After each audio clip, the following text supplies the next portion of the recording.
Okay, ladies and gentlemen,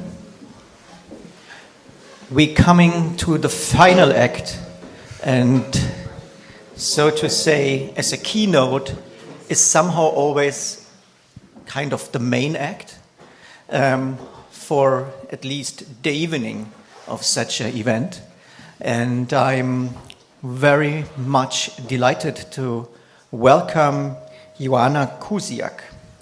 And I now see where you found this mistake, because we looked for it like crazy, and I know now.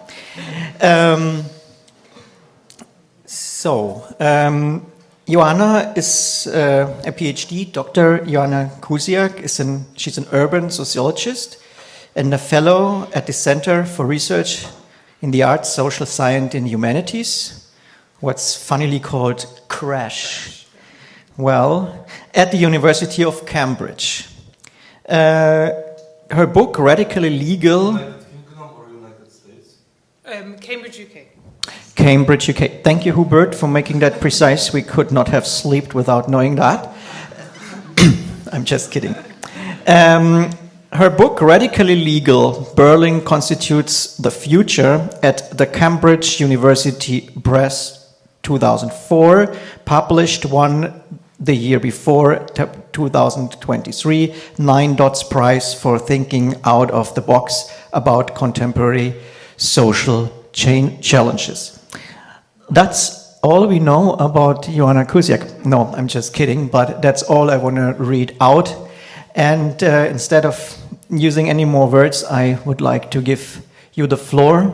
We're very interested to hear your thinking out of the box, to give us some new ideas and some new motivation and some new power after a long, exhausting day to start freshly and inspired tomorrow.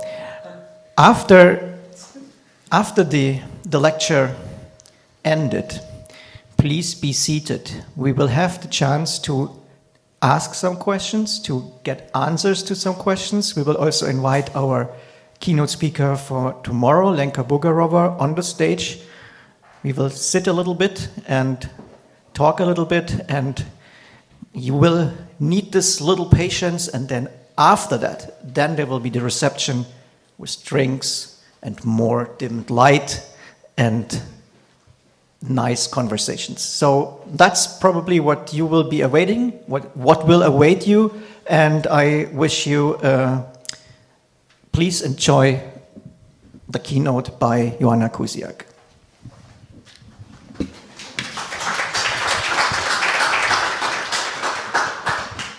Thank you very much for this very, very charming introduction. And also a little apology that I couldn't be here with you the whole day, but my daughter got sick and she couldn't go to school, so I had to stay at home. But home is very much the topic, I understand, of what we were thinking about, and the possibility to stay at home implies there is a home. So in a way, it all wraps to the same. There is also I'll check the technique, the technological challenge. I was told I cannot change my slides by myself, and I don't see the person who changes the slide because he's downstairs, so I have to trust he's there and it changes it for me. And that again links to another topic that I'll be engaging with today, and the topic of territory. I mean, territory, starting that I am finally here, right? And we share a territory of this conference. And as you know, even a conference is a situation that builds on a territorial assumption that if people share the same space in the room for an extended period of time, then ideas might spark, that there's some sort of interpersonal dynamic. And we know also after pandemic, yes, we can also share virtual spaces, we can have conference on Zoom, but I think we know also that all the while that there is something different if there are real bodies in real space locked together for extended period of time. And yet, this situation, I mean, I heard, I got a little bit of wrap-up of the ideas that already sparked here, in this room, and I will try to link and refer to them a little bit. But while we share territory, there is still a freedom. I mean, I could come late, and some people could go in and go out. So, and I wanted to start with a different setup, very typical for modernism. And next slide, please. Let's see what happens. A ship. I mean, so this is the SS Patris II ship, on which in 1933 architects and urbanists from CIAM took off to Athens to think even more about the idea of modernism and housing and to design, in a way, the new future, the new urban future, but also the new future for humanity. And a conference on the ship is an interesting setup, of course, because you share a territory and you really cannot escape. So the idea is that ideas will spark also because of conflicts, right? Because if you're in a crew, you're on a ship. If you have a conflict, you have to stay in the heat of it. You cannot escape, and that was also indeed the case.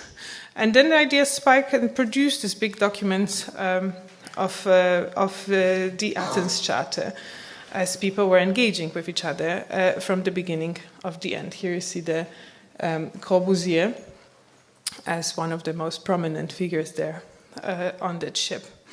Now, the Athens Charter is an interesting document, as many of you, I assume, do know, so I wouldn't dwell on it too much. But while the people embarking on this ship were mostly architects, they really had the vision that goes beyond architecture as a siloed part. I mean, they really believed that by shaping space, by shaping the cities, we can change the whole way that people live together in the world. That we could achieve a good balance between city and the countryside, that there was this grand ambition also of progress, that by shaping urban form, you can really shape urban society, that you can overcome inequalities, contribute to people's health. I mean, again, pandemics back then was also a topic, was more tuberculosis than COVID, but the idea also that the quality of housing contributes to health, both on the individual level. And this grand ambition, a little bit different from what we often see today, had this very universalist claim. The grand ambition was not for the top, but rather for the broad, for the horizontal masses, right? It was not about building the best skyscraper competing with others. It was more about, well, in a way, uniting humanities, providing houses for humanities, turning Earth ultimately into a good place to live. And that came also from this creative interplay between disciplines, between science and technology, and of course new possibilities of engineering, the new foundings of social science, of biology, medicine. So there was this idea that on the one hand came from this very technocratic ambition, that we have new tools and we should be able to use it to create better future, and at the same time from the place of care. Next slide, please. And if you look also who was there on the ship, actually most of the ship crew members were male, but there were also some women here. This is Helena Sirkus, a Polish architect, also very well known for her housing project, and representing, I think it's good to show her next to Corbusier, they're both at the picture, because they represent these two phases of modernism. I mean, the technocratic phase, I mean, with Corbusier, the house is a machine, the city is a machine for living, and, measuring and adjusting and optimizing and quantifying in a lot of sharp corners.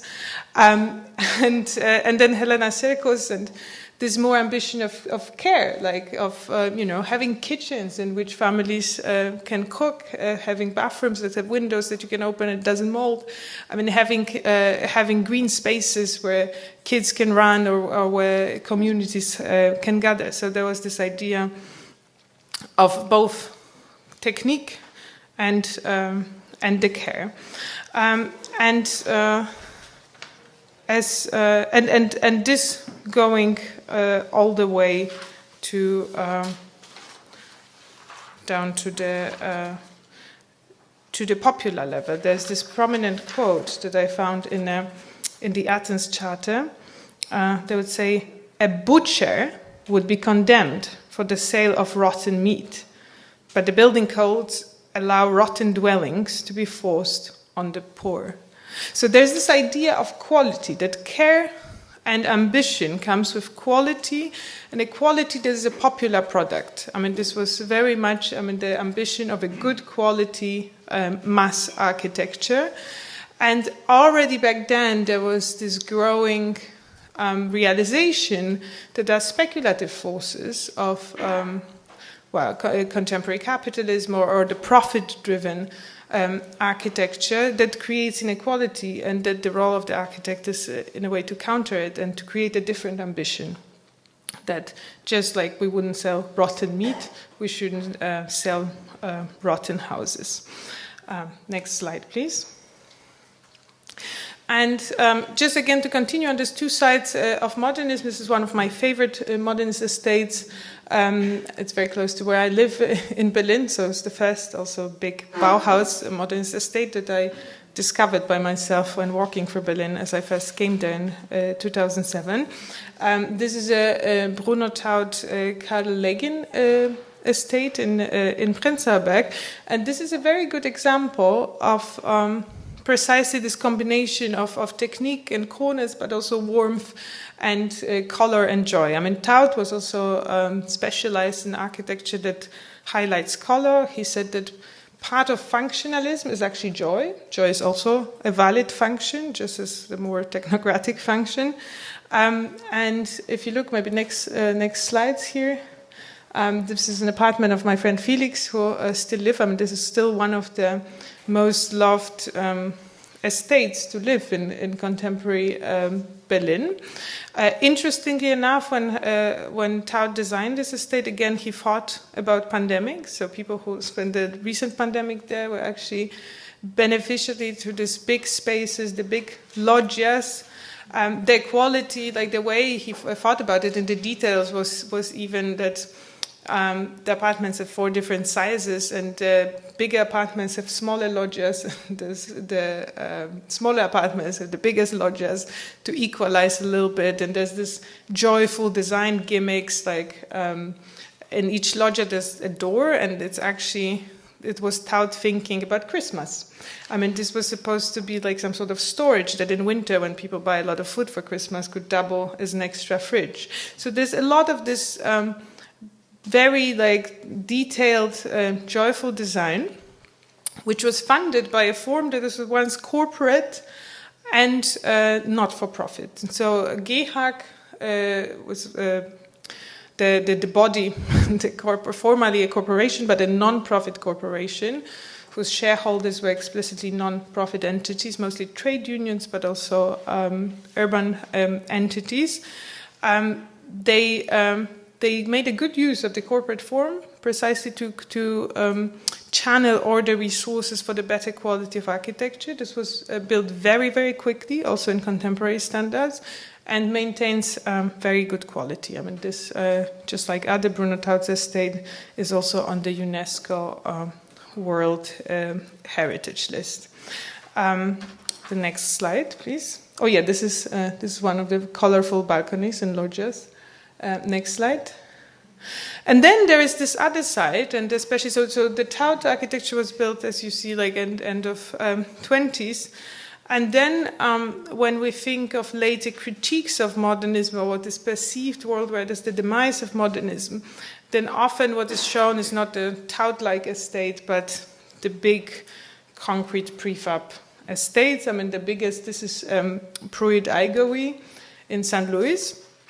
It's an interesting project. I mean, I think from perspective of Halle and Halle-Neustadt, it's not as impressive in the end. I mean, it bears certain similarity.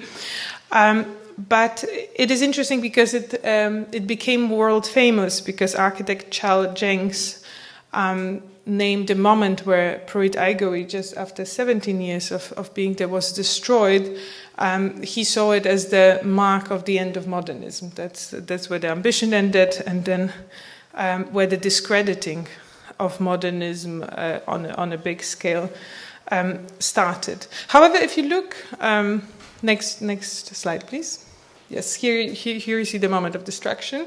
There is also a movie that has the destruction to the music of Philip Glass and really makes this big statement, this is the end of modernism, and feels like Star Wars. But of course, the idea that this would be the end of modernism and ambition is premised on only seeing this side of technology.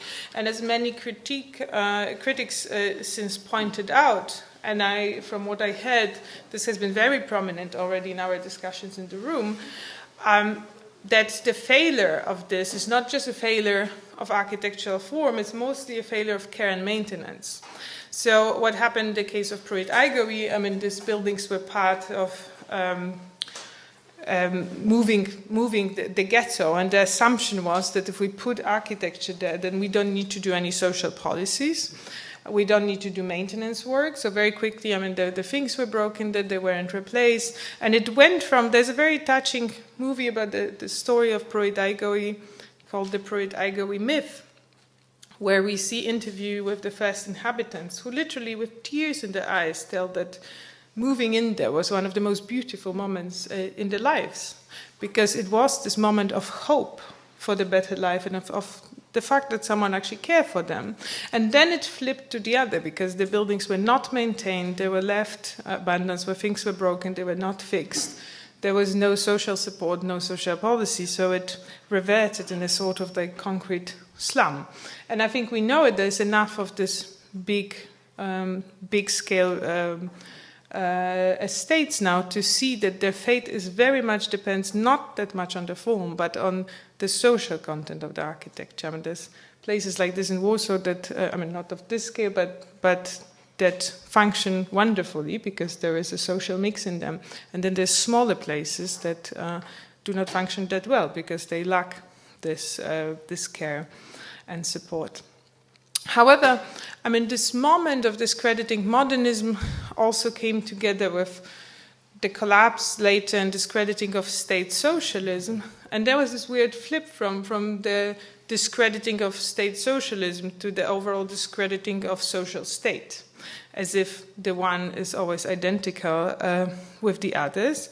And from there, like, you know, I don't need to talk about it long. I mean, the whole story of rapid privatization and later financialization of housing, and on putting this, putting most highlighted accent on individual and private property as something that should be the core of our ambition in how we think about the cities, the ambition for ownership.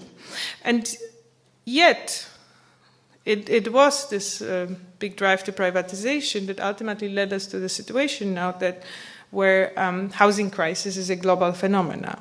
It looks very differently in different cities, but there's barely any large city or capital city in the world that does not grapple with housing crisis. And actually, if you look into the driving causes of this housing crisis, again, they manifest in different forms, but they break down to mostly privatization and then speculation with housing assets, or using housing as a source of profit and narrating it as human right for property.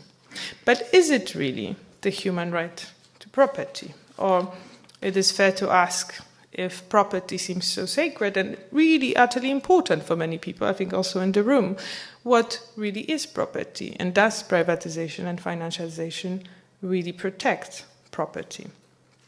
Well, at least in Germany here, the story is more complicated, and I experienced it myself and learned a lot from it.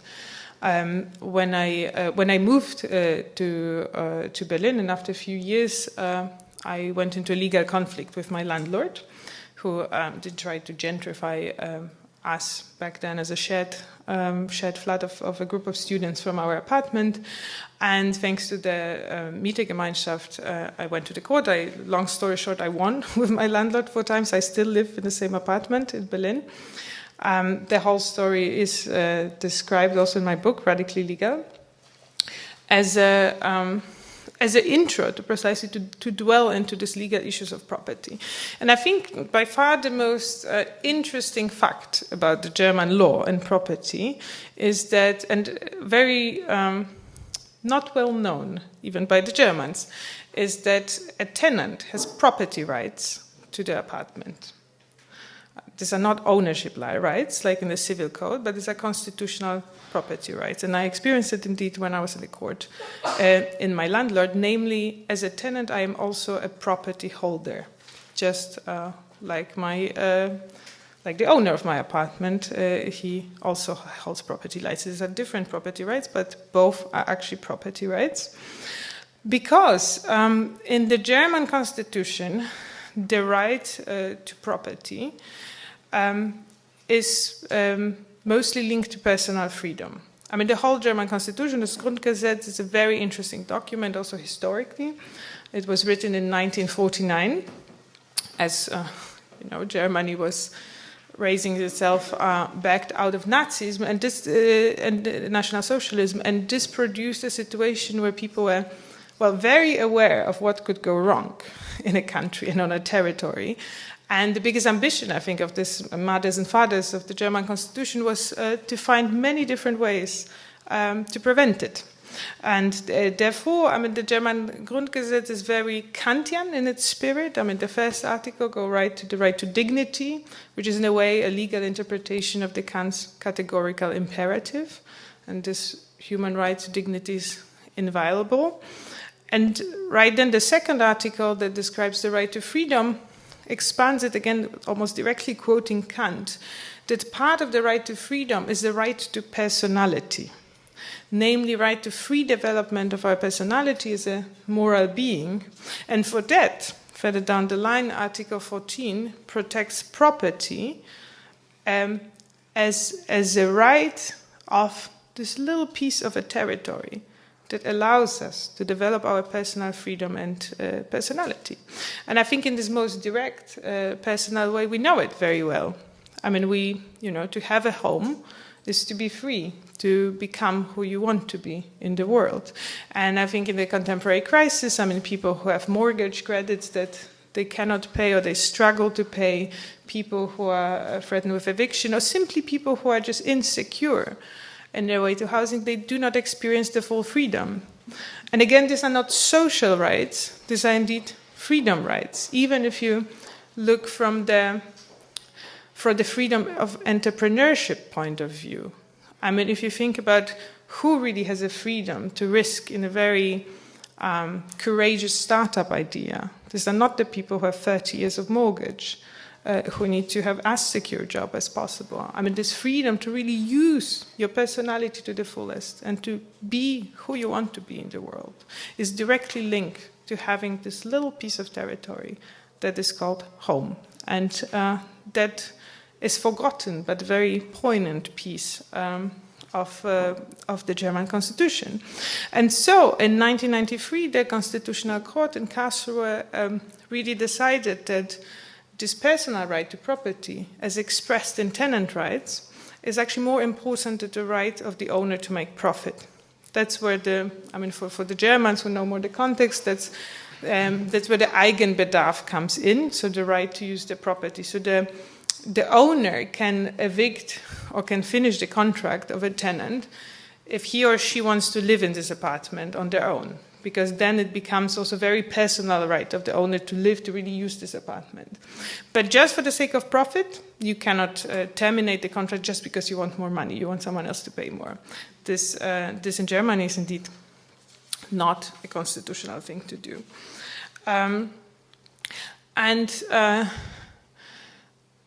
This bundle of rights, I mean, and I think in this sense the German tradition is very interesting because the rights to housing are all these three types of rights. There are freedom rights, coming from this right to personality.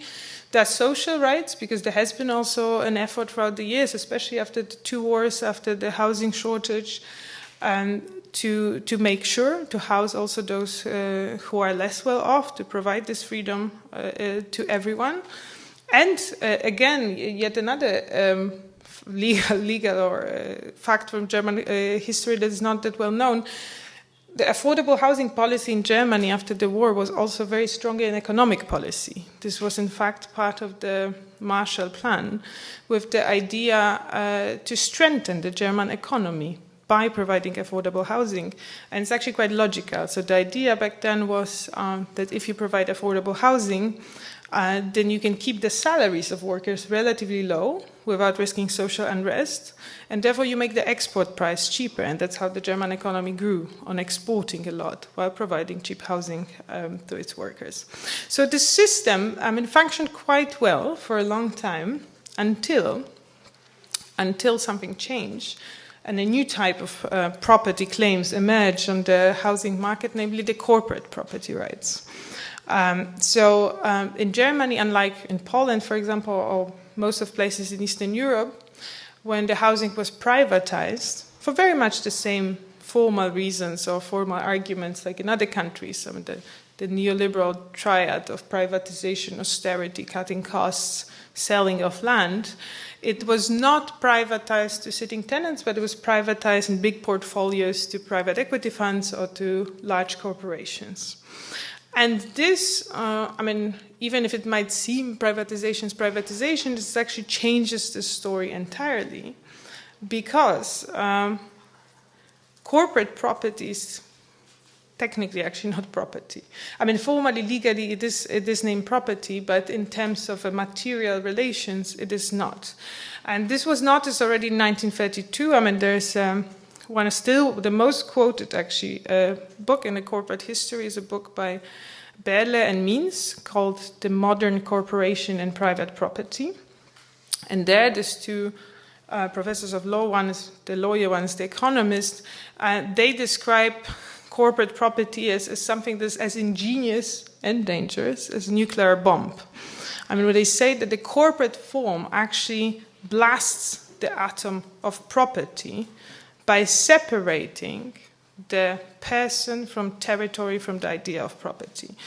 And this is, how does it work?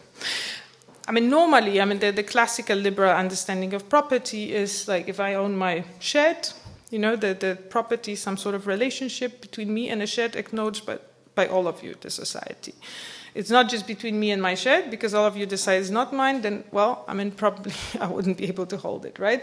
So there's this legal acknowledgement of the whole community. So there's always three elements: the person, a thing, and the community that legally makes these rights and protect those rights.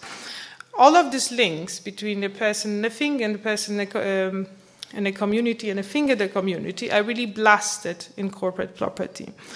First, the corporation itself pretends to be a person, but it's not. It's a legal fiction. So corporation is a nexus of contract that gets rights of a real person. This is the key element of this legal engineering. So the difference between my landlord, who indeed is a human being who has a company, so formally it's a company but held by a human being, and let's say Deutsche Wohnen or Vonovia, the biggest corporate landlords in Germany, is that no person actually owns this property. Corporation owns the apartments, but corporation is just a legal fiction. And the shareholders also do not own the apartments. The shareholders own shares. Shares are also, shares are contractual obligations. So actually no one owns the apartments, which is interesting if you look at it, because it reverts the classic assumption, the classical, a little bit, just naive critique of public properties, or if it belongs to everyone, it belongs to no one. The point is, the property that really belongs to no one is the corporate property. And the managers, the corporate managers, they manage the property that they do not own. And already in 1932, the theorist of corporate property noticed that this is a very dangerous thing. And why is it such a dangerous thing? Because it detaches any sort of responsibility, both for the object itself and for the community. And if you look at the grievances of the tenants of corporate property in Germany that ultimately led to a big referendum in Berlin, I will tell about it in a moment, it is the grievance about A, the lack of care about the property itself, and B, the lack of care about the people and the community. So once corporate owners arrived, they immediately started cutting down maintenance costs, and then they immediately started trying to raise the rent. And this is not because the corporate managers are evil people. I mean, it's not a moral argument, it's a structural argument. The legal purpose of the corporation is to raise the profit of the shareholders. That means that no matter what the dynamic of the housing market is, they will have to raise this profit, and the easiest way to do it is by raising the rent and cutting the maintenance cost. They do it in Berlin, where there is a lot of demographic pressure on the housing market, but they do it also in Halle, where the pressure on the housing market, there is some, but not as many, and then find also a new way of extracting profit, for example, by, in a way, exploiting the German social policies that, for example, refugees or unemployed people that are housed, they get their rent paid by the state, and therefore the corporate entity can, in a way, get this rent and channel it to the shareholders. And they are detached spatially. I mean, if you look, most of the shareholders are also not people, so the shareholders themselves are the corporation, and that creates like a long corporate chain. And these corporations are often registered somewhere on Cayman Islands or other tax havens, which means that also economically, the money that circulates, the money that we as tenants pay from our rents, are not circulating in the urban economy. They do not come back to the local businesses and so on, but are really extracted somewhere territorially, completely somewhere else. And then there is also no political responsibility or no links of care to the broader community who created this value, nor to the building. So in a way, this corporate form, as we observe it in cities all around the world, through the forms of corporate financialization, is a form of we're stuck on Kant. I forgot to click on the next picture. But that's a Jabberwock. So that's a Jabberwock from Alice in Wonderland. Jabberwock is a creature that is powerful because it is fictional. And I use it as a good metaphor for a corporate entity, because corporation is very powerful, not although, but because it is fictional. Because having this legal rights of a human being without having the needs and vulnerabilities of a human being creates this imbalance of power that can be very easy leveraged to really grow the power exponentially without risking what a human owner would have to risk, a human owner that is embedded in the local community, politically, materially, in many different ways. So that's why, I mean, this has been criticized even from the inside of the corporate world. The CEO, or former CEO of General Electric's Jack Welch said that the idea of shareholder value maximization is, quote, the dumbest idea in the world, because it is really structurally set the corporation to sacrifice the long-term values of the materiality of the company or city for the short-term profit. The next slide. This is where I describe all of it, but the next slide, even, please. Exactly. And that leads us to the attempts of people who are rooted territorially to counter it again with the law. I mean, this is a picture of the cheerleading team of the grassroots initiative Deutsche Wohnen and Co. and Eignen. Literally translated as expropriate Deutsche Wohnen and Co., namely the other corporation. And this is in this, we can stay with the Rittersport. The idea before the movement was precisely it is called expropriate Deutsche Wohnen and Co. So it mobilizes, of course, this anger at the corporate landlords who were really lowering the value of Berlin as a place to live, and while raising the rent. But the interesting fact about this initiative is that while calling for expropriation, this is actually initiative for property in this Kantian sense of for people's access to property against speculating with property in the abstract way. So for concrete property against abstraction. In this way, this is. Well, for the Germans, I can now recognize who speaks German in the room, because the German speakers have a little smile, so I feel now I should explain it for everyone else. This is actually, this was my idea. This is part of the art project in Berlin in 2019, and it says Vergesellschaftung gesetzmäßig günstig gut. The Germans have this chocolate called Rittersport. I mean, I know it exists in other places too, that for years had this advertising squared practical good. And I was always slightly shocked by it, because I thought Germany is really the only nation that could advertise chocolate as practical. I mean, not why I buy the chocolate. But in a way, this Rittersport is I take this argument further, and I said the Rittersport is in a way a chocolate equivalent of Bauhaus. Because the ambition of this chocolate, I mean, what it says, quadratisch, praktisch, gut. So it's like square, practical, and good, right? So square, like Bauhaus, is practical, of course, functionalist, and it's good because it's not about perfection, it's not about delight, it's not about fancy good. It's like good quality popular chocolate, right? That everyone can afford, is good enough, it doesn't overpromise, it's not Belgian truffles, it's not Italian palazzo, it's like Bauhaus of German chocolate. And this is the form of utopia that has been lost by the attack of the Jabberwock, by the attack of the corporation. Not the utopia of we're going to make everything perfect, but the utopia we're making everything good enough, so that most of the people have good enough housing. And it's not going to be perfect, but it's going to be good, and we're going to have a good life in it. So Vergesellschaftung, it says now Vergesellschaftung, so socialization, it's affordable, it's lawful, affordable, and good. This is Article 15. So going down to Grundgesetz, yet another article that is the main leverage of the initiative, Deutsche Wohnen and Co-enteignen. It's a very interesting clause that allows to, quote, socialize land, among others, also means of production and natural resources, for the purpose of transferring these key resources for the benefit of the broader community. And this clause dates back to the German Revolution, 1918-1919, was then written in a slightly different form in the Weimar Constitution, and then in 1949 was written into a Grundgesetz.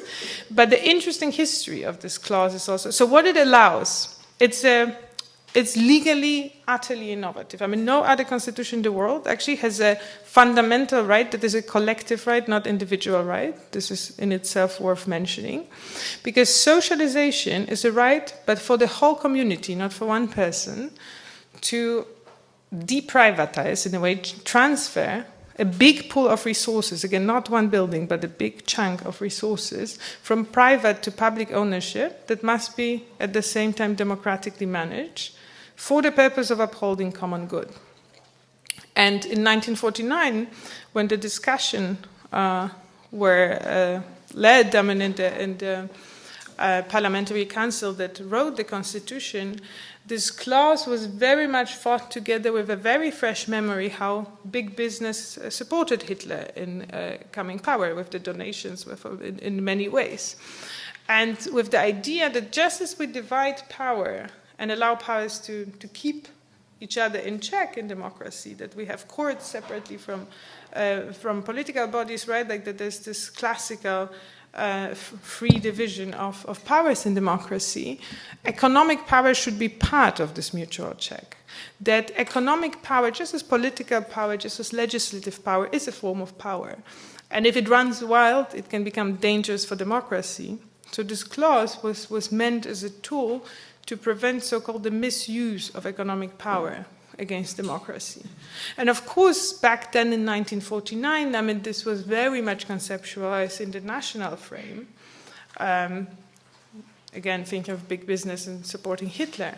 But of course, in a situation where we know global corporations have sometimes even more power than small countries, this becomes interesting. And personally, what I find interesting about the initiative Deutsche Wohnen and Co-Enteignen, as a spoiler also, and to be transparent about it, I do support this initiative and help it, became one of the spokesperson in the campaign, out of true awe at what they're trying to achieve. And I indeed agree, as you might have picked up by now, with the cause. Is that in a way it's a real check of where we are when it comes to power, democracy, and also economic power, because you have a grassroots initiative that operates pretty much on the level of neighborhood, that tries to leverage national constitutions, so get the support of the nation state in its framework, to counter a global corporation. And will that work? Well, we don't know. I mean, this is really something that is still to be determined. I mean, the initiative organized and won a referendum in 2021 in Berlin with 60% of votes. But this was a referendum that would demand that the government legislate based on Article 15, and the government was very clear they're not going to do it. So just to briefly wrap up where the initiative is, there will be a second referendum. So a year ago, the initiative announced that they will organize a second referendum. There's a legislative referendum. Then it crowdfunded €100,000 within a very actually short period of time, and hired a public law firm to write a legislation. And now this legislation is being written. It's a very long process because you cannot allow for formal mistakes. But and as I helped in the campaign, I mean, I was a spokesperson mostly for the international level, and I was not surprised and nonetheless astounded by the enormous international interest around this initiative that I found entirely understanding, precisely because of the scalar effect. I mean, we have, in a way, a litmus test of can a democratic community still use the power of a nation state to counter its global powers or not? And this is not Porto Alegre. This is not like a provincial experiment. This is Germany. This is a heart of economic. This is the economic heart of European Union. I mean, one of the strongest economies in the world, and also the country that, cheerfully limited democracy, let's say, or democratic decision, let's say, in Greece, right, when in the referendum they decided against austerity measure, and this was overrun. So, of course, it would be interesting. I mean, if this would happen in Germany, that could really signal a paradigm shift, or like you couldn't really pass over it, and it would signal a paradigm shift that maybe we start thinking about property and territory in the different way. So, because what we observe in small in Berlin, it is indeed a global phenomena. I mean, there's among others, Saskia Sassen has been writing a lot about how, especially after 2008 financial crisis, the massive corporate buying of urban land is really changing the historical character of city, or potentially endangering cities as a place of democracy. I mean, in London, one single investment fund, the Qatari investment fund, owns more land than King of England and City of London, which then begs the question for the political question, actually, who rules the territory? Because ownership is a form of rule, right? So if the political governors own less land than the corporate governors, the question is who really governs this territory, and what does democracy still mean?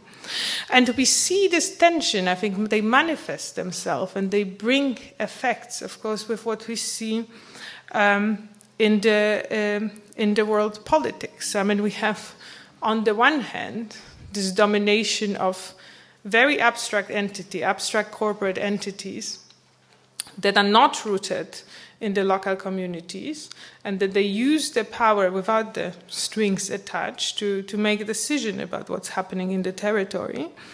And at the same time, we have the mobilization of the nationalist forces that link territory with blood, with a certain kind of identity, but very much in a reaction to say, okay, we should have power over this. And this is interesting because if you look back to the beginnings of democracy, to the cities in ancient Greece, it was exactly the opposite. So in the cities of ancient Greece, all foreigners were welcome to come, but they were not allowed to own land, precisely out of this recognition that to govern a city is to govern a territory. And in a way, that's something I would still maintain today. Ultimately, if you don't own urban land, no urban politics is ultimately possible, because all urban politics is the politics of land, of territory. So maybe, coming back to it, a new way, new more productive way to conceptualize territory would be in relation to bodily presence. Coming back to, us being here or people being in the city, not through national links, not about who, what is your political identity, not about the capital and ownership power, but about the physical presence in the city. Because often in those cities, and again, pandemics made it maybe more palpable in the everyday level, in the end, we are stuck in the city with those people who are physically there. And this is where we experience life, and this is where we experience our freedom. So maybe it would be fair enough to treat physical presence as a basis for political belonging and decision-making, rather than this other criteria. That doesn't mean escaping conflicts, but that means like in the case of being in a ship together, that means being forced in a situation where we need to work through the conflicts to design a potentially better solution. Next slide, please. So just to wrap it up slowly and move to the discussion, coming back now, taking the circle and coming back to modernism. This is a utopia that was drawn by Bruno Taut. And this utopia, and Bruno Taut in a way, I like him also because he shows, he's very aware and he has a very interesting consciousness about this relation between utopia and functionalism, and utopia and real things. So he spent most of his early training drawing utopias in a very outlandish one, and then very functional, very concrete estates that actually till now stands as a very good architecture. And in some interviews he said he likes drawing utopia because this is an exercise, because if you cannot allow your imagination to go really wild into designing something better, even on paper, even in this abstract theoretical utopian form, then how are you ever going to design a better city?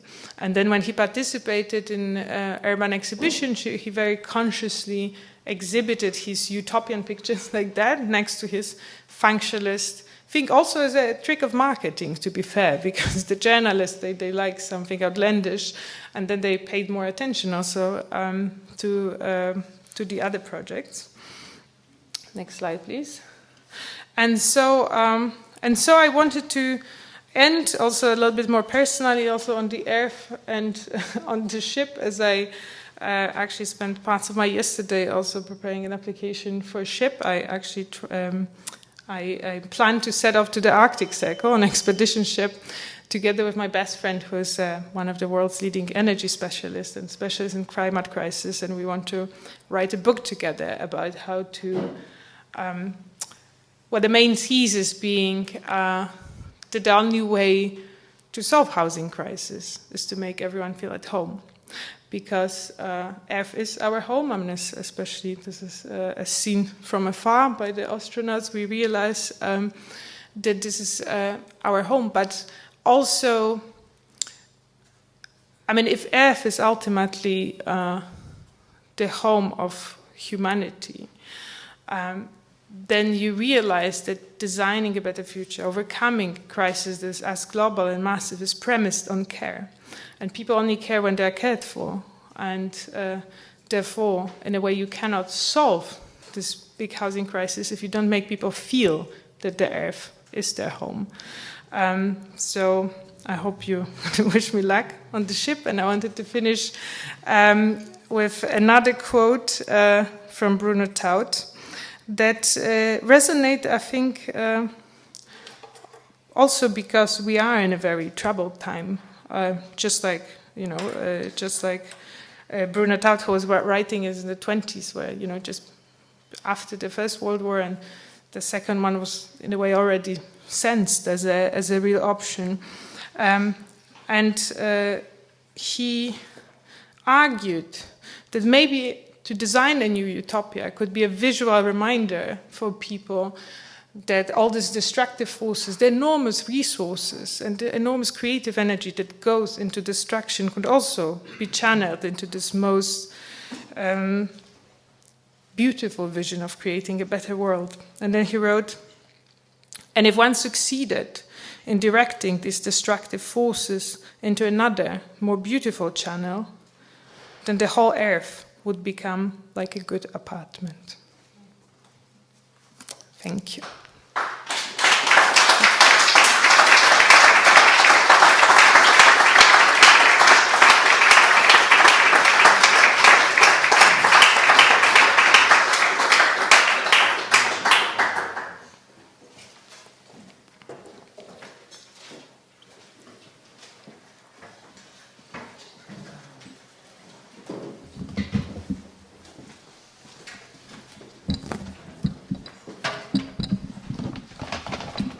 So we have to arrange a little bit the stage so that we can be seated.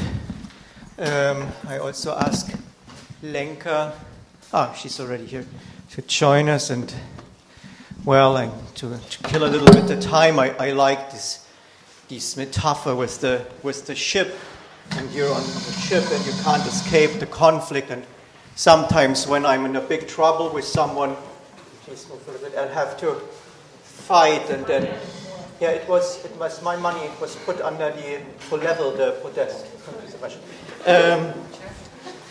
No, the stand. Please come in. Sometimes when I try to therapy myself, when I have a fight with someone, then I imagine being on a ship with him when there is no wind. And the only thing we have to eat is cheese and onion chips, and to drink we only have canned beer. And this is so horrible that no fight with no one, and everything seems to be quite easy. So that's what I think when I look at this Le Corbusier and all his friends and not friends on the ship. And by the way, they were traveling from Marseille and then to Athens, and then they had to travel the way back to Marseille again, because they booked the full journey probably, and so they had a round trip. I don't know if you knew that, but that's not the topic. But I was just killing a little bit time, and basically I should actually sit. No, it's actually fine, because before I would like to ask something, I would actually ask our keynote speaker from tomorrow, Lenka. We talked about that before. It's no surprise. To probably, introduce us to your thoughts, what came to your mind when you listened to Joanna Kusiak's lecture, and probably you have 1, 2, 3 questions in mind you could ask to her, and we could learn from that. Okay, good evening everybody. I was thinking from the beginning, when we are saying that shaping urban form, shaping societies was one of the key features of the SIAM, then if this is imaginable today, if someone publicly say, I am shaping the city of tomorrow to help to shape, the mankind of tomorrow. Yeah, so this was one point which I think it would be really interesting to discuss if we are prepared for this.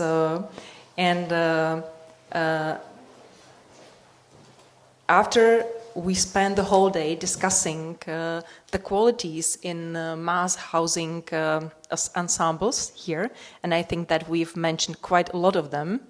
And of course, on the other hand, we mentioned a lot of problems which are connected with them. I think it's really good to hear and to remember again that it was not, let's say, by the most of the members of SAM, not about the utmost ideal, but it was about making better the conditions of living at the time. because the housing crisis, I don't think we can really imagine how it was and how many people actually lived in one apartment and what was the size of this apartment. Yeah, so maybe from our today's point of view, because our apartments are mainly quite comfortable and we do have quite a lot of square meters, so it's always a little bit harder to imagine the conditions to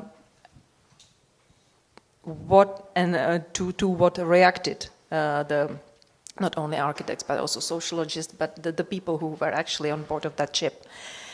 And when we are speaking about modernistic ensembles, it will be really interesting to explore, with your help, the border of change. So up to which moment it's still a modernistic ensemble, it's still this better life condition area, and where we are adding too much. Yes, so where if there is some border to what we can actually add, if there is some border of the change, yeah, and I think that there is another interesting point, that sometimes we are maybe not remembering that clearly that a part of the modernistic movement was also the question of minimal housing. Yeah, so it was not just about to provide safe, better housing. It was also about to provide appropriate housing, and there was carefully explored what is the minimal standard of the housing. So I think that maybe we will not voluntarily take the choice to be a part of, to be shaped together with the city today, but this is an interesting topic. Yeah? Are we prepared today to discuss minimal housing as a standard, not as something if you're homeless or if you're in a very bad social conditions that you should go to the minimal housing, but what is the standard? And are we prepared voluntarily a little bit diminished our demand about the square meters, about overall comfort? And then you spoke about the situation where the property, the housing was not privatized to sitting tenants. Mm-hmm. That was not the situation in Czech Republic. In Czech Republic, almost all the apartments were privatized to sitting tenants. So is it not, but it's not the major solution in many of the European countries. So is there a way out of this situation? Because you described what's written in the law and what can be the activist approach, but you know, the transfer from private to public ownership, especially in the housing, the memories of socialization of property, they are still vivid in a part of the society, because it was what happened in the socialist countries at the beginning of 50s, let's say. Yeah. So this is not an easy topic. Yeah. Plus, or you save some question. Yeah. So how let her answer? Yeah, it is. Yeah. Oh, I'm just finished. So I've been talking a long time. Yeah. And is it not the solution that for strategic properties like the land, yeah, is it not a solution that we will somehow find the way to prohibit from selling? Mm-hmm. Yeah. So the states, there are some things like strategic reserves of minerals, and it's prohibited. Mm-hmm. Yeah. So you can't easily buy this from the state. You can't. And there are some countries like, I think, Ethiopia, where the land can't be sold. So land is owned by the state, and everything which is built on the land, you don't own the land, never. Yeah. So can we somehow basically prevent problems you were talking about in the second part of your lecture, instead of being like firefighters? Of course. Thank you. No, just to be, Monsieur, I tried to write down the questions. You might need to remind me at some point because. The first I remember was this question: when is it too much, or what is modernism, what is not? I mean, to be fair, I'm less interested in the labels, like if you call it modernism or not modernism. But the way you formed is also this, like, can we imagine someone publicly saying, well, I'm going to shape the cities of tomorrow, and I'm even going to shape the societies of tomorrow? Like, hell yes. Well, in fact, it's happening all the time. I mean, if you look at the corporate folders, right, what they advertise, they totally say we're shaping the cities of tomorrow, right? If you look at the privately owned social media, hell, they shape societies of tomorrow. Not necessarily to the best way, and not necessarily subjected to any form of democratic control. So I think it is really time to dispel this myth that any intentional action is immediately authoritarian, because we're having this other corporate entities that are using the power, they're using the findings of modern psychology and modern science to really shape the cities and communities of tomorrow, but driven by the profit. And what can be done for the profit of the few, at least theoretically, pragmatically, should be able to be done for the benefit of the many.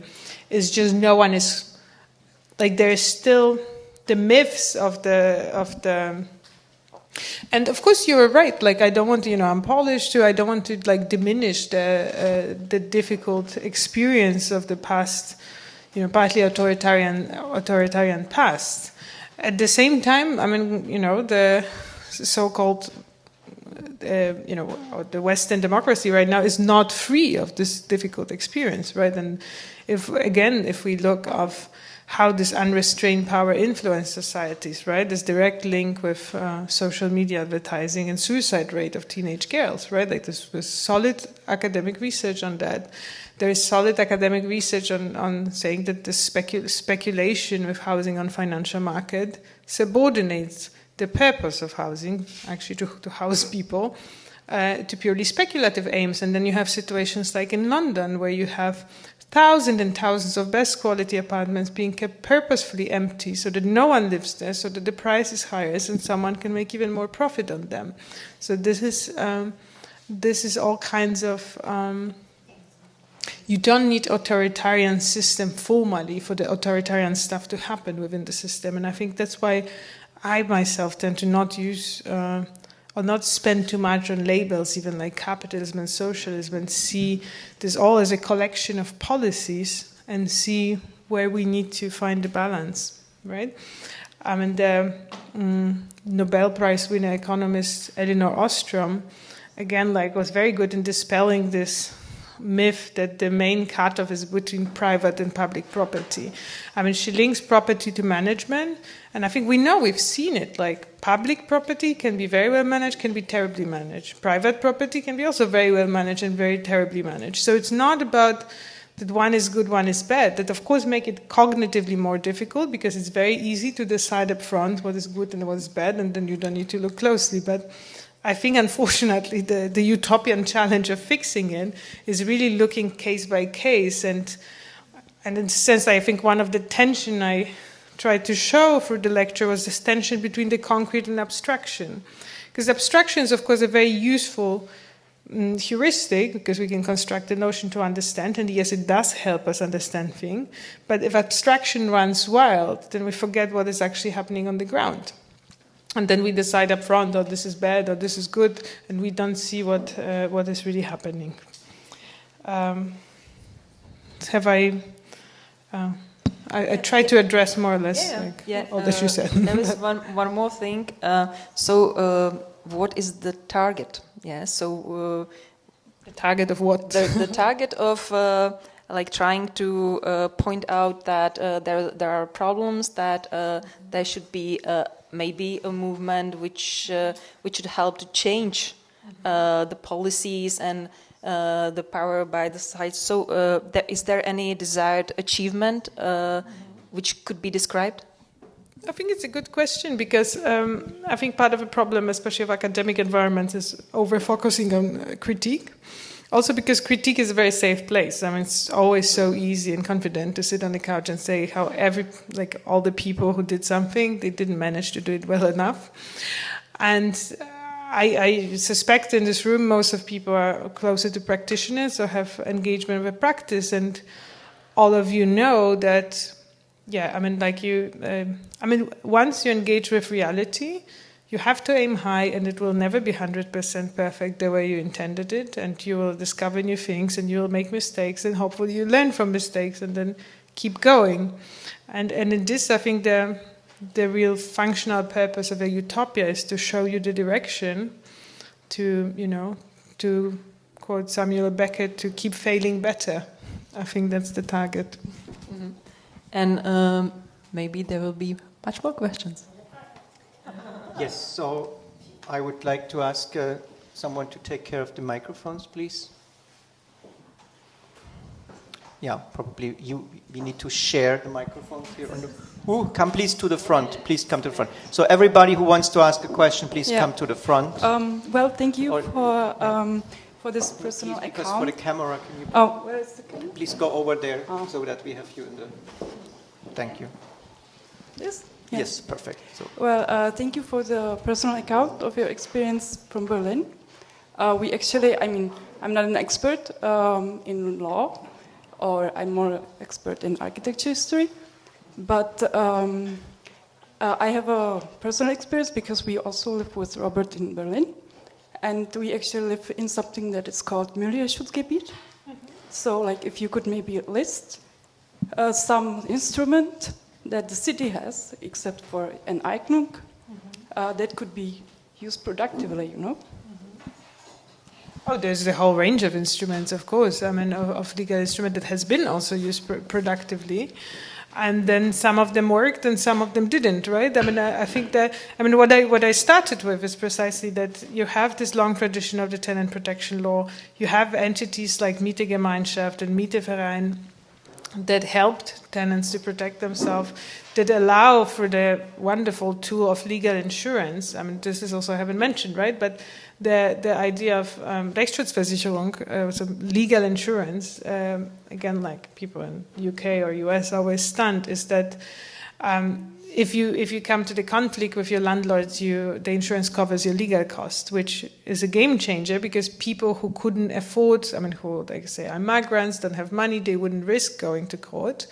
They can try to defend their rights, right, without risking that they end up in debt, and so on and so on. So there's plenty of instruments that really work. The special thing of socialization, Vergesellschaftung, because formally this is not expropriation, it's actually socialization, what the movement proposed, is interesting because it really targets only corporate property. I mean, it's not about expropriating anyone else, small landlords or something. It's really about that's what I find it interesting. It's really of making this division that corporate property is a different phenomenon precisely because of this separation from the territory and separation from the person. I mean, implicitly making this argument. Thank you, because I would like actually to continue with my question about I would like a little bit more specify what do you mean by the scale, because I understood the point of the corporate housing, but housing corporation as such, they are also very useful to if you talk about some scale. So I would like to know what, in Austria, even in Czech Republic, in Switzerland. Mm-hmm. So the model, it's not about the model is bad. The question is how, when is it completely detached from it? Exactly, I understand. But then I would like to know if there is some specific number of units, for instance, that you talk about this kind of large-scale corporation, to be more specific, what kind of corporation we talk about. And the second question, which is for me the question of the expropriation, which in your thesis, I understand. Although I'm a little bit doubting on, if you will have the public who will then take care of it, will it be really better than this corporation? Will it not be again anonymous? This kind of, who will really manage then, if, where is the next step, and how you will ensure that the next step of getting it to the public as a public property from expropriated from these anonymous corporations will be really managed well and not anonymously again. This is just because I think it's just to specify more this topic. Maybe very valid questions. Yeah. Wait. Yeah. So please hand over the microphone. But because when I understand you right, so you're referring to the situation. So when once the property was given to the people, so you can't prevent the people from selling it again to a corporate. So. Well, that would be because No. I think it's a management question. But I wanted to mention that too, because we are these renters country like Germany and all the other countries on the eastern side around us. The property, the sitting tenants had the possibility to buy first. But I think it will be rented. Yeah, it will be rented. But that's also another definition of property. So property, But I understood what you're asking. But I just wanted to add that because but that's probably when we talk about property, most people think in the first place someone really owns it and can never take it back. Yeah. But you have to trust in a system. That's but you want to answer on that, or Hubert? Or first answer or first Depends. question? If there's some questions that are very directly related, then I would say no. And if there are different questions, then I first answer and then go to them. Answer first because I Okay. Different question. Okay. Good. Yes. The management question, how to ensure that, this is all very valid question. And of course, I think, again, the value of the initiative is really learning from the past. In Germany, there was also this big scandal in the 80s of the big public housing corporation that ended in a huge corruption scandal and was used later politically also to discredit all types of public housing. And I think the specialty of the legal clause of Article 15 is indeed it's not nationalization, also in the sense it is not about state-managed property. It needs to be democratically managed. Now, what does it mean? Of course, this is part of the design. So the movement itself, and I describe it also in the book, try to turn it into vision, a little bit utopia style, to give it a little bit more visuals, let's say, how it could look like. But the idea is indeed to learn from combining direct and representative democracy on different levels. Because on the level of a Siedlung, very low, it would be people directly participating in management of the buildings. But also, I don't have time to describe the whole thing, but I think, for example, one of the interesting elements in relation to, because on the one hand, a lot of this vision of management is close to cooperative management. And there are, at least in Germany, but in many places, in Switzerland, Poland too, examples of very well-managed cooperatives. But there's also this acknowledgement that this is a lot of housing and a lot of cooperatives. They're a great place if you're a member, but they don't do much for the rest of the city, right? They become this really nice clubs. If you're a member, that's great, but no one has benefits from it. And that's why, for example, in this vision of management, there's also this mix of direct cooperative style management, but also representation, political representation from the rest of the city, with the acknowledgement that if an entity owns so much housing, it will influence the whole city, not just people who live in this housing, right? So there's a lot of this. What's the scale about the corporation you talk about? Oh yeah, and the scale. So what the initiative in Berlin proposed was the corporate owners that own 3,000 or more apartment units, so really big scale. interestingly enough, there was the government set up a commission, the legal expert commission, to investigate the legal intricacies of it. And the commission actually proposed that it's not even about the cutoff of the scale, it's really this corporate, like financialized or not financialized. Because the key difference is here indeed in using housing the big difference is these corporations, they in a way pretend they're housing market operators, but they're financial market operators that use housing market to get profit on the financial market. So in a way they don't respect the rules of the housing market, and that's the biggest difference. But they are of large scale. I mean, the biggest one is over 100,000 apartments units. That's a lot. Have I answered it? Yeah. Okay, but please keep the questions short to everybody because we're running out. Okay, so my question is so short. What is your approach toward the individual property of the apartment by the people who live in it? And then the context of the question is that in Eastern Europe there was mostly the Thatcherist approach that they were sold for a very small part of this value, but I think that it was much better than only alternative would be following German models, so for the corporations, which would be much more dangerous than in Germany.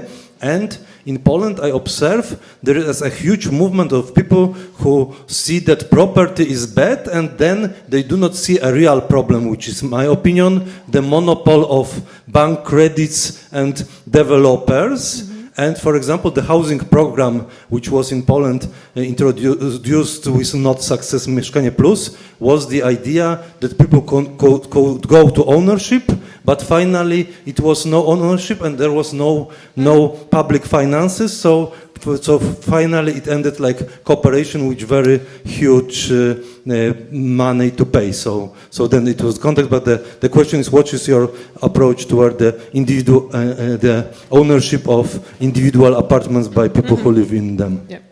So I also do the short answer, the context. The short answer is I agree with you. And the context is, to me, the cutoff is really between, it's not private property, not like rental property, it's really use or profit. So, because in the end, who cares? Like, if you formally own, like, if you live in an apartment, then you have this property, this embodied relation to property. I mean, I think everyone should have stability, and in some countries, this stability can be reached by rent, like in Germany. In some countries, like, in Poland, people prefer to own.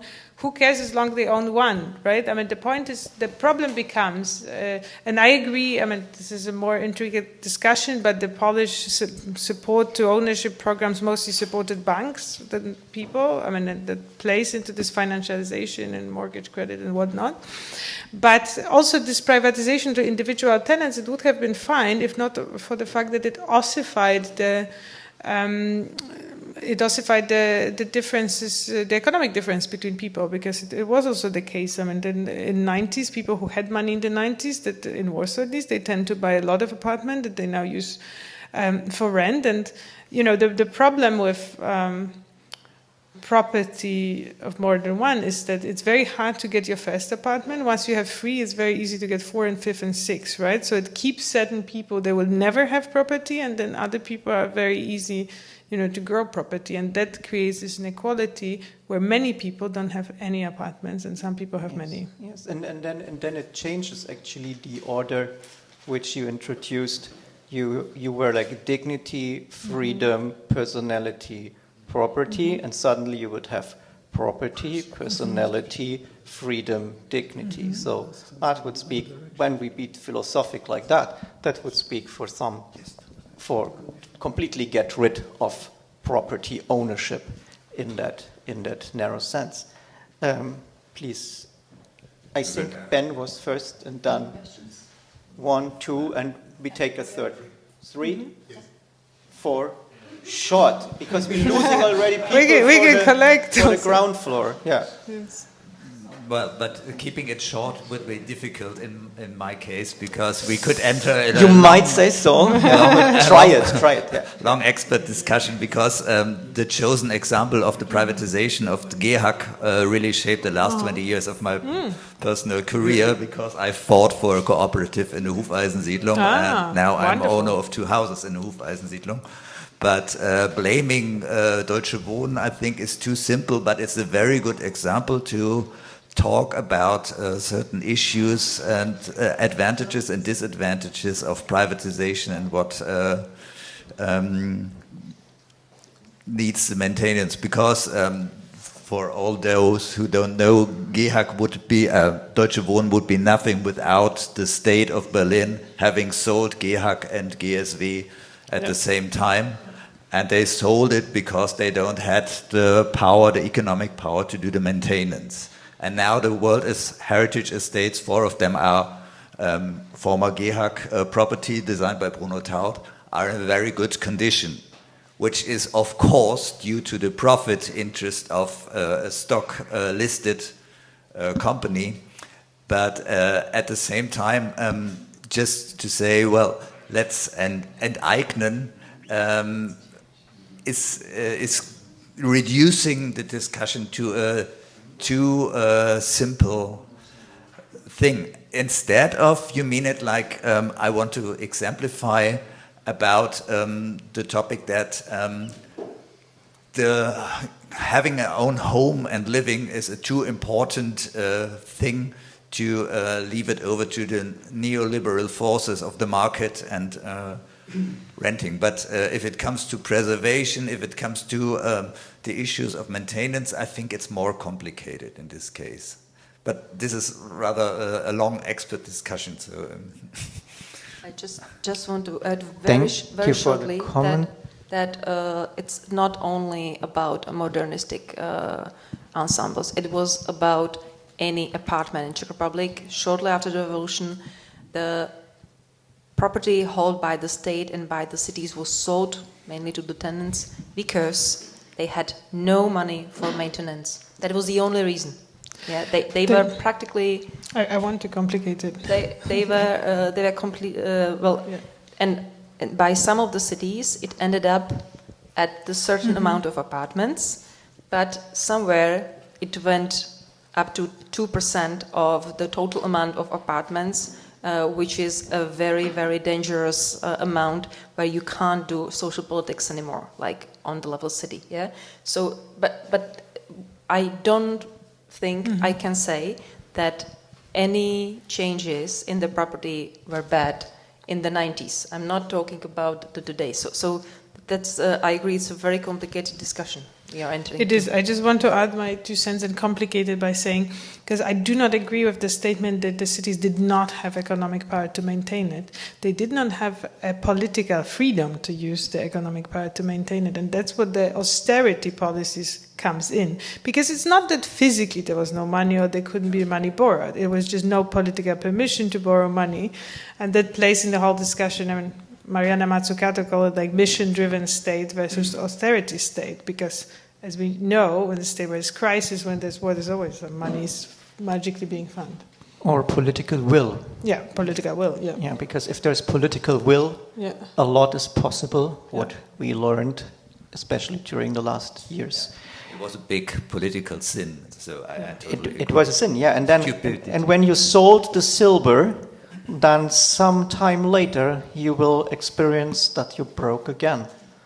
But you can't sell the silver anymore because it's already gone. And by the way, also the red government in Berlin did the same, unfortunately. Okay, we have to go on. Aaron. I will join the same topic about the cost of living. So we can speak about who pays for the maintenance, the owner or the tenant, or can be rents increased just to have money for the maintenance and for new and what I feel, and for Hungary I am sure in that at the very moment or productivity, the productivity of the community is not enough to run that level of housing needs. So new building is very expensive.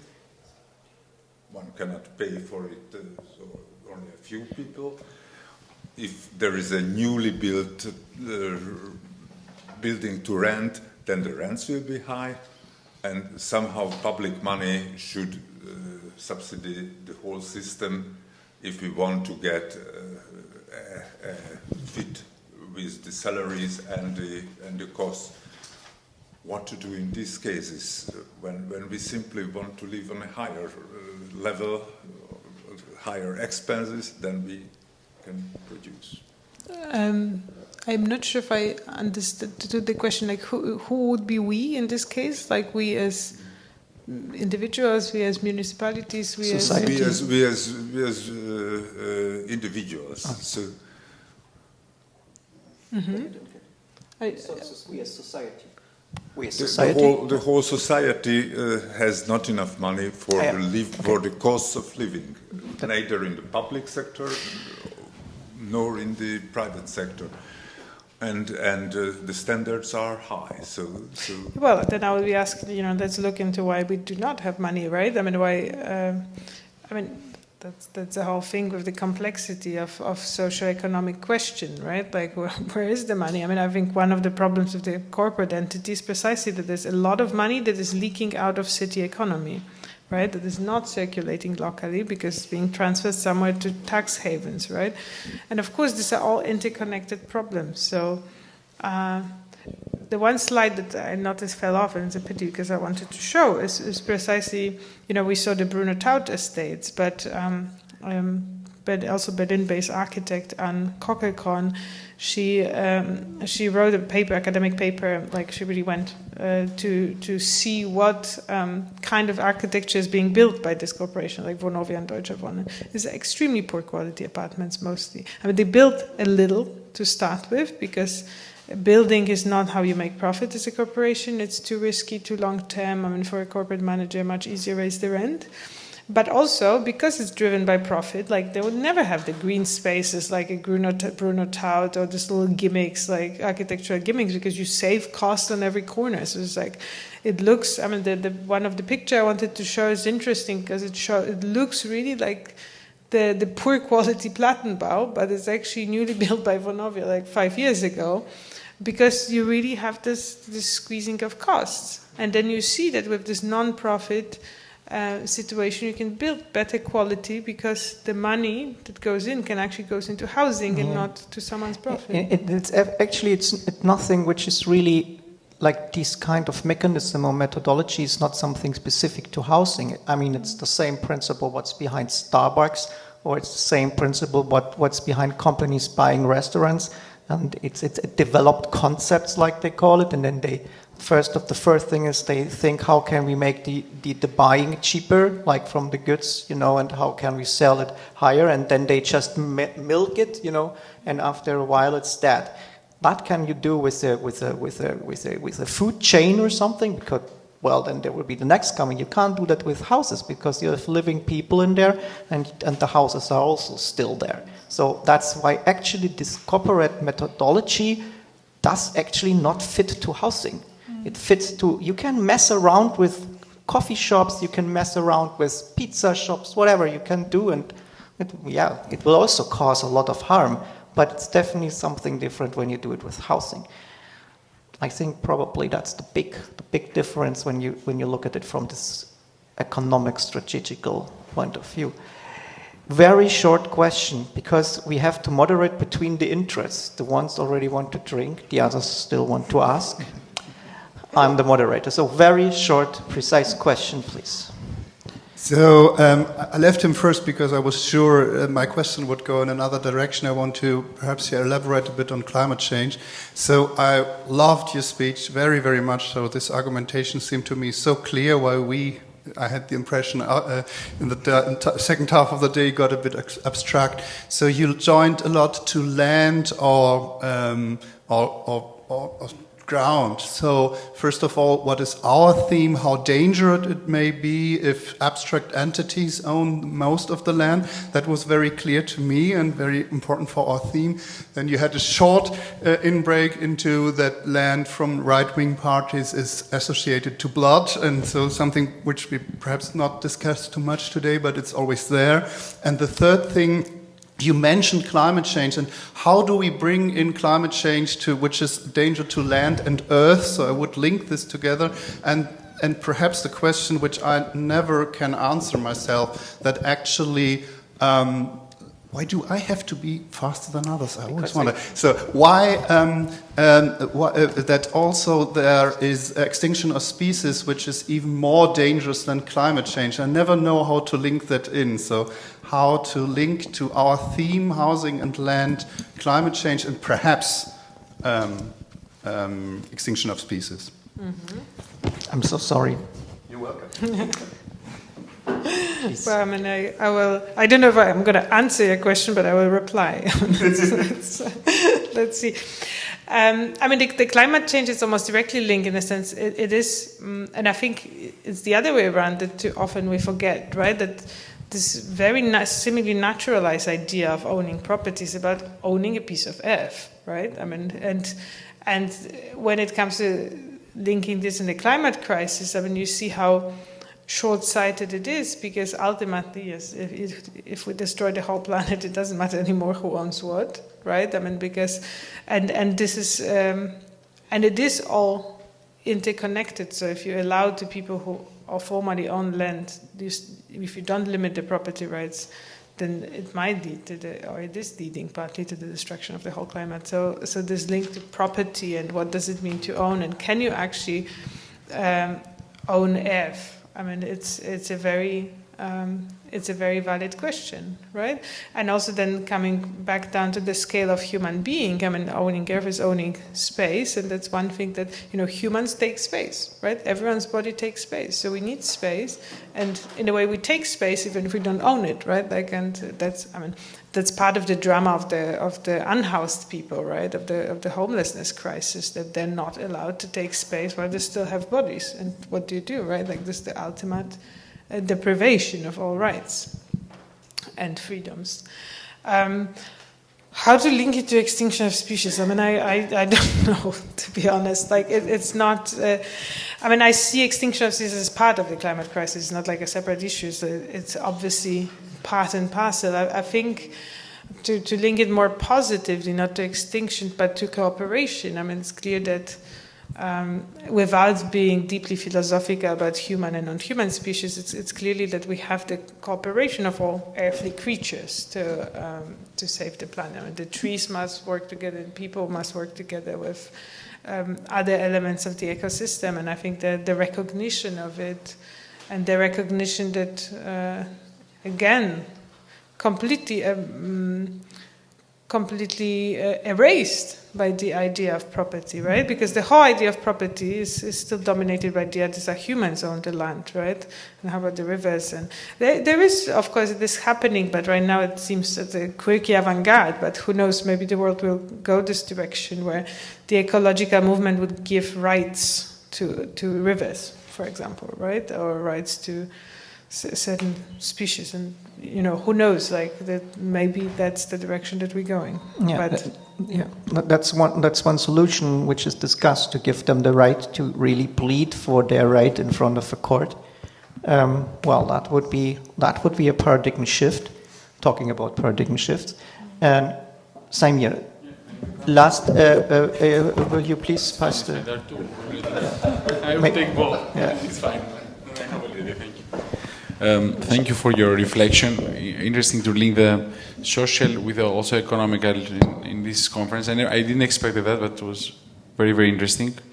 To cut short, there's this book by René de Graaf.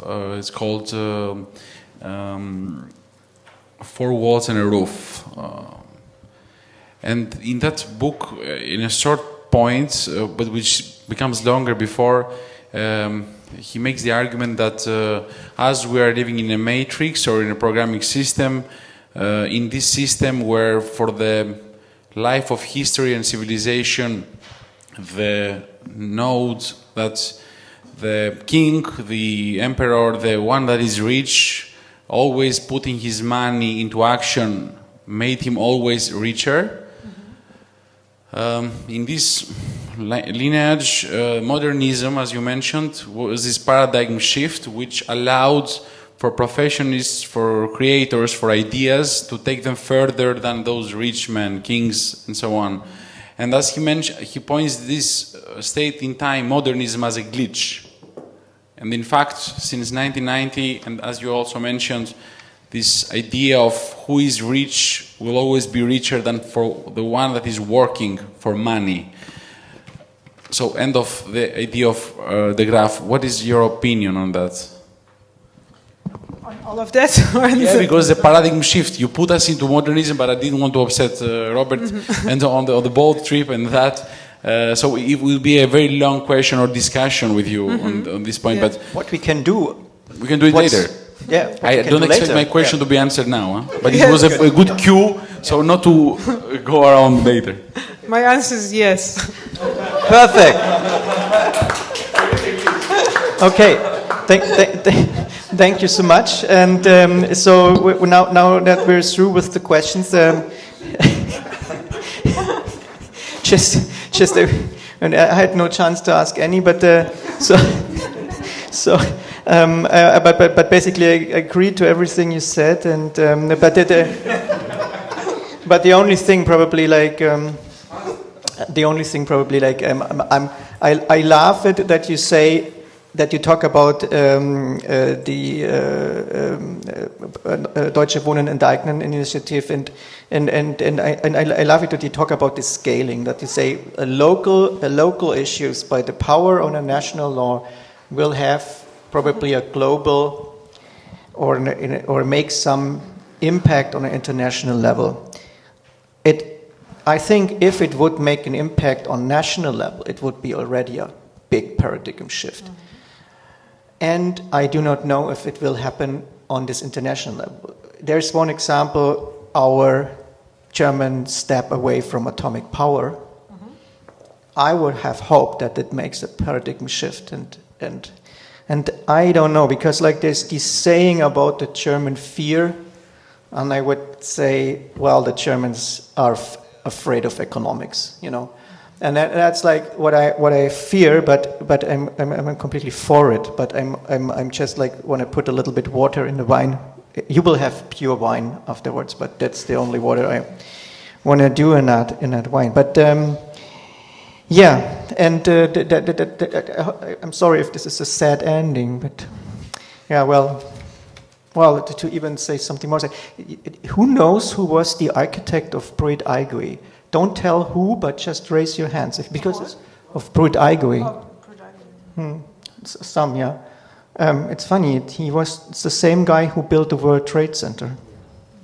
So he had not such a good luck how his projects finally ended.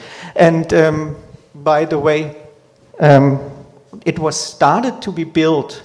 I mean, if it's the last project of modernism, it was started to be built, and it was built between 51 and 55. So, and everybody, or some probably know that the Bauhaus debate in the East and the West were exactly in the middle why it was built. So, wow, this is already some kind of, prophecy. And we all know the Charles Chang's quote, and this was because the first block was like blown up 72, but the last one was blown up 76. So the first one was blown up. I've always liked this to relate events to others. So the first one was blown up when this building where we're in was finished, and the last one was blown up when they finally opened the refurbished Bauhaus in Dessau. I love that. So these, coincidences. If. Yeah, that's why I'm saying that he had not such a luck, like his projects ended in a very sad way. Okay, so I'm sorry. I'm just tired. I'm just saying sad things. So thank you again for this wonderful lecture. It was such a pleasure. I'm so happy that you made it to come here. I hope your daughter will be fine. I hope someone is there caring for her at the moment. You mentioned care. It's such an important topic. Oh, was it sad again? I'm so sorry. I probably have to drink something. Okay, so thank you so much for your attention. Thank you so much for your questions. Thank you so much for joining the whole day. And I look forward very much to see you tomorrow again. And we will not start so early like this morning, so we will start at 9:30. So same building tomorrow, and we meet downstairs again to have some drinks and probably some more talks for those who still up for talking. Thank you.